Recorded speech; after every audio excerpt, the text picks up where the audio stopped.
La santé, le bien-être et l'épanouissement des enfants béninois, toujours au cœur de notre feuilleton que nous vous proposons depuis le début de la semaine. Parmi ces diverses actions, l'association bretonne Espoir d'enfants tente de développer l'économie locale. Exemple avec la création d'une coopérative d'agriculteurs pour cultiver et transformer du soja. Un reportage de Gilles Raoul et Vincent Bars. Ce matin, nous quittons Parakou au nord Bénin pour Guinagourou, un petit village d'Afrique noire, à une trentaine de kilomètres de la frontière du Nigeria. Dans cette région où l'on cultive du soja, l'association bretonne Espoir d'enfants a créé une coopérative avec une petite centaine d'agriculteurs locaux et leurs épouses autour de cette légumineuse très riche en protéines. Nous sommes en train de faire la transformation du soja en fromage, ce que nous appelons le tofu. Donc c'est le tofu que nous sommes en train de fabriquer de manière traditionnelle. Mais avant d'obtenir ce fameux fromage, il a fallu dépelliculer les graines, les laver, puis les laisser bouillir. Mais l'histoire de cette graine commence au mois de février, juste avant la saison des pluies dans ces champs. Des champs situés dans des clairières, souvent peu accessibles.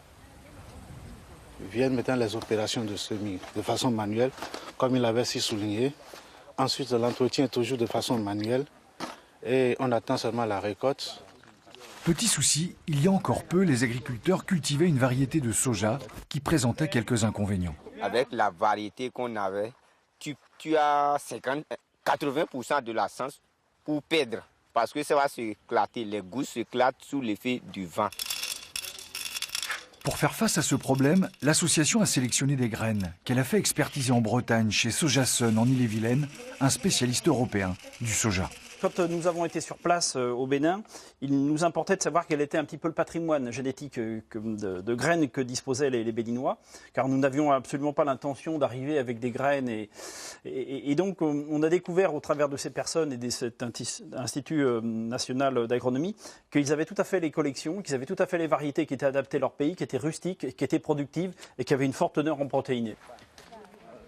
Aujourd'hui, la graine sélectionnée n'éclate plus, elle est résistante.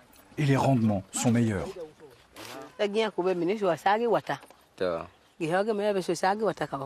Une coopération qui ne s'arrête pas là, puisque l'association s'est aussi penchée sur l'amélioration de la qualité des fromages produits.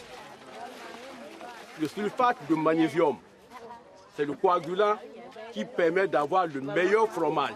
Et les femmes ne connaissaient pas ça du tout. Le fait de filtrer, de laver correctement avec du bicarbonate, elles ne savaient pas ça du tout. Des petites astuces que maîtrisent parfaitement les entreprises agroalimentaires bretonnes qui ont également fourni ces moules pour obtenir un produit mieux fini tout en préservant la fabrication artisanale. C'est meilleur, c'est plus rapide et c'est plus rentable. La pénibilité a également été diminuée grâce à ce moulin, car la graine de soja est très dure et difficile à broyer. Prochaine étape, l'achat de semoirs et autres outils qui devront forcément être adaptés aux techniques agricoles locales, sous peine d'échec. Autre défi pour l'association, trouver des débouchés pérennes pour vendre le soja dans le pays.